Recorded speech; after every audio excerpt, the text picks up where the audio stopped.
everyone. Welcome to the Inspired series presented by BAPS Better Living. My name is Juhi Patel, and today I'm joined by Juhi Patel from New Hampshire. Hi, Juhi. Thanks so much for joining us today. Name a few of the things that Juhi's working on and is passionate about. She has started her own nonprofit in India.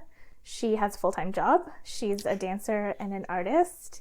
So to kick us off, I would really love to hear about your nonprofit, how it got started, how you even, decided to go to India and start this thing.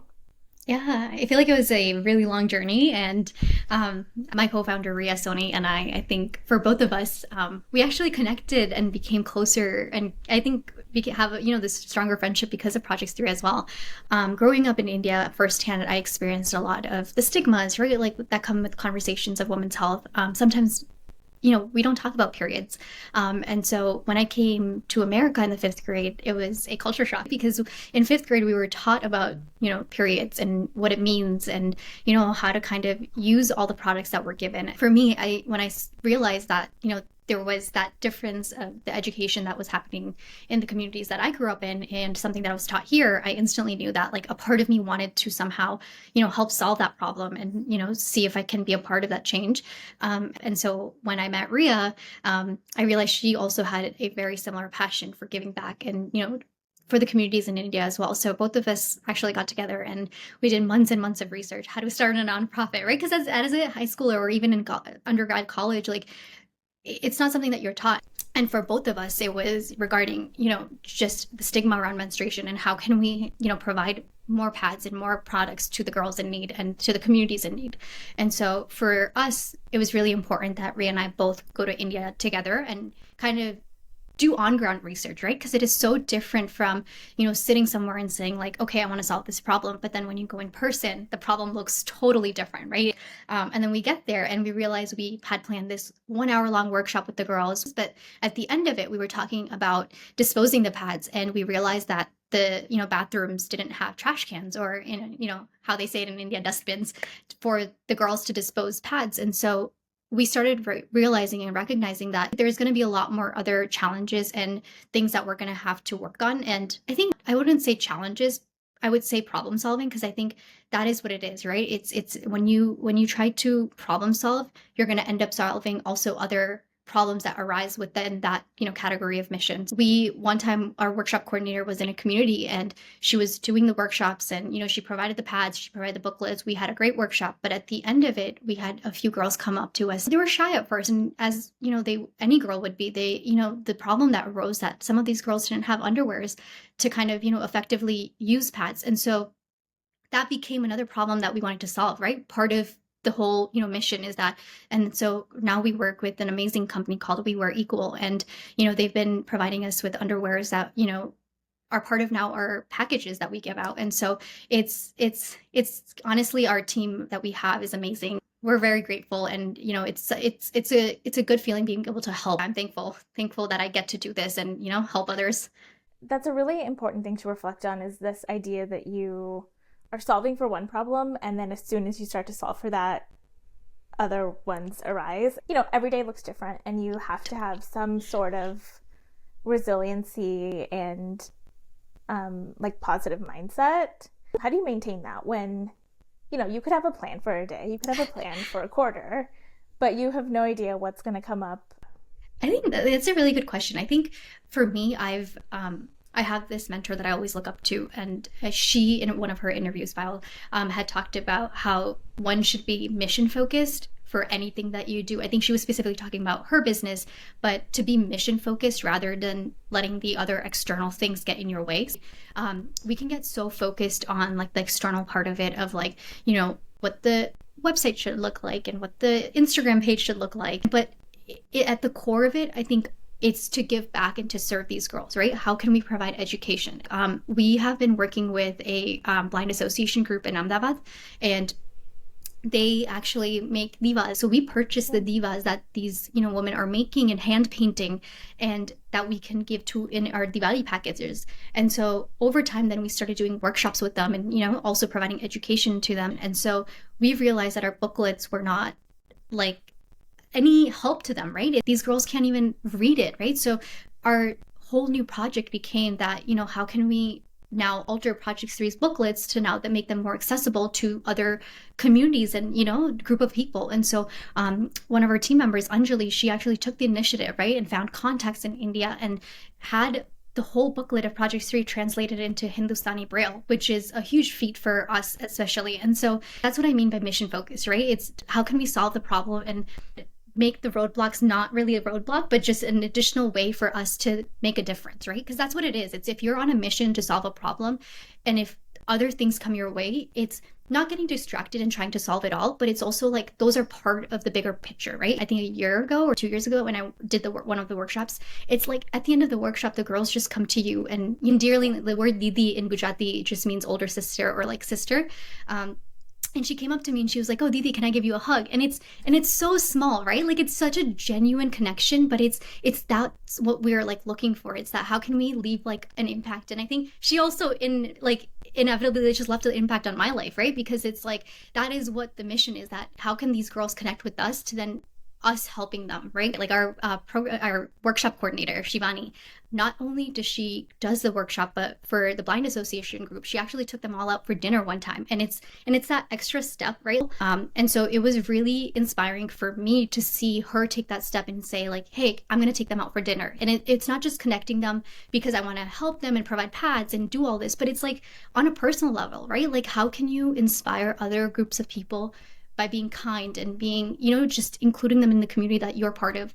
That sounds so special, especially about, the mission of maintaining the humanity and being inclusive in a way that allows for everybody to experience what you're trying, like the experience you're trying to create for girls in India. And so as a leader, right, because you and your partner are the ones who founded this nonprofit, and so essentially you're the one who you're leading your team, and the culture that you just described, that you encourage this kind of camaraderie and like the empowerment of your team to be able to make those steps. What would you say helps you create that environment, helps you empower the people on your team, and gives them the resources to make these choices?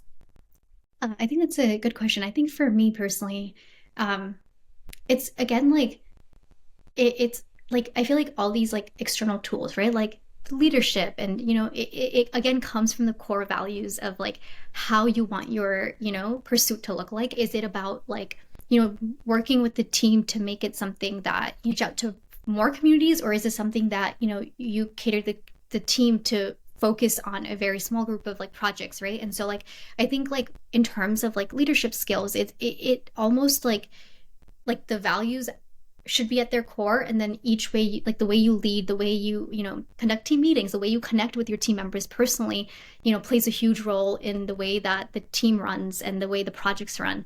I really love the phrase good leaders create good leaders, and I'm wondering what leaders you've had in your life that allowed you to be a good leader.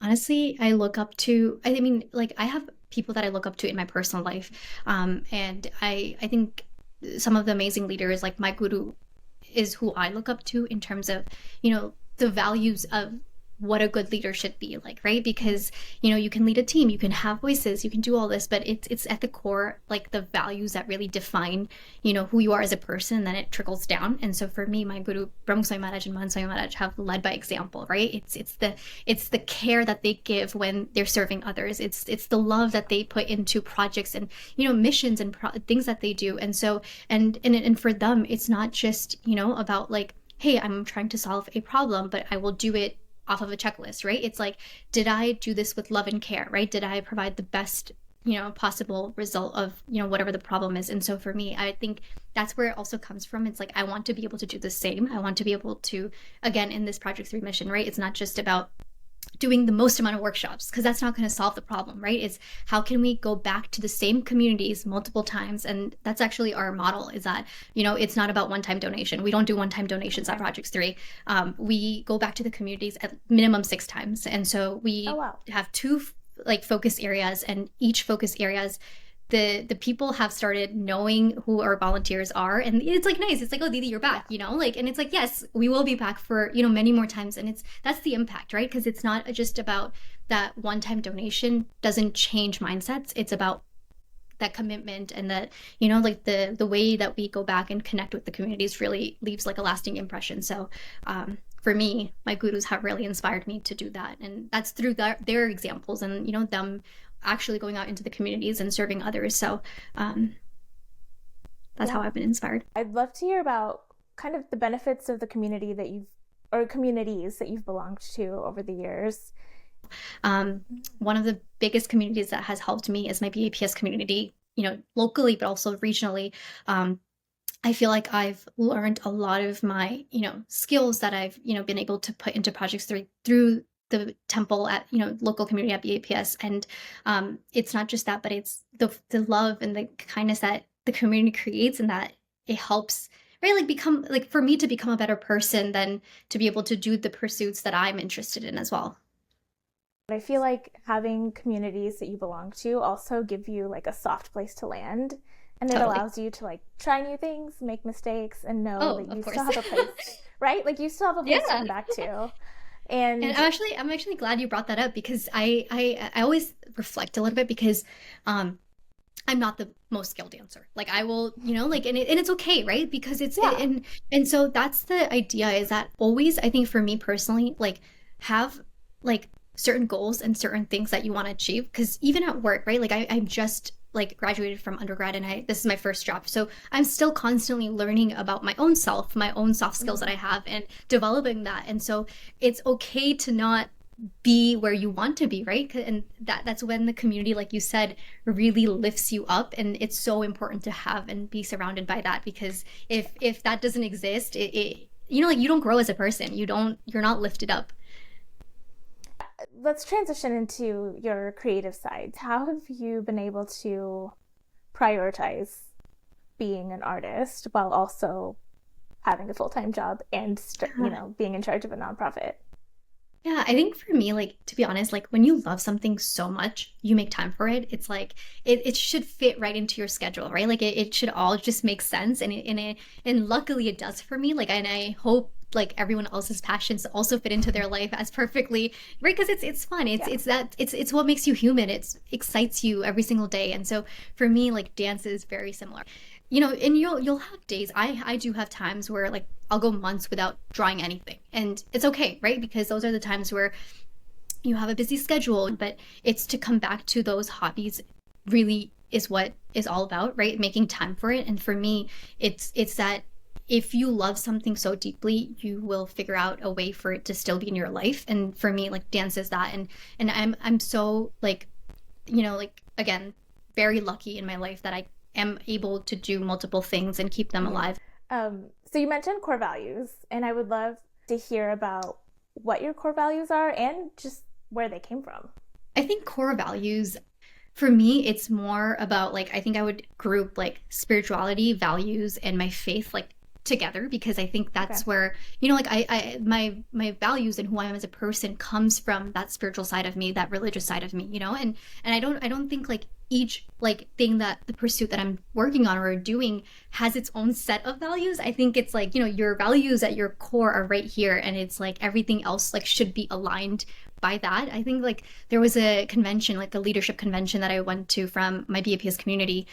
The thing that we talked about is that sometimes like as humans, we're so used to like keeping our like faith on the side, and then like it's like when we like do something well, we'll maybe go pray. When we need something, we'll go pray, right? But it's like how can you take that faith and how can you take that spiritual side of you and put it at the center, and then put everything else around it, so that way your journey is one, rather than it being like individual journeys. And so that convention, I think, like changed a lot in who I was as a person then. And so like it really shifted the way I started thinking about like my life and my journey. And so for me, it's like have your faith, have your values, and who you are as a person, right? Like really at the core and centered, grounded. And my spirituality allows me to keep it. This has been inspirational for me. So there's like lots of things for me to be inspired. Thanks so much for your time today.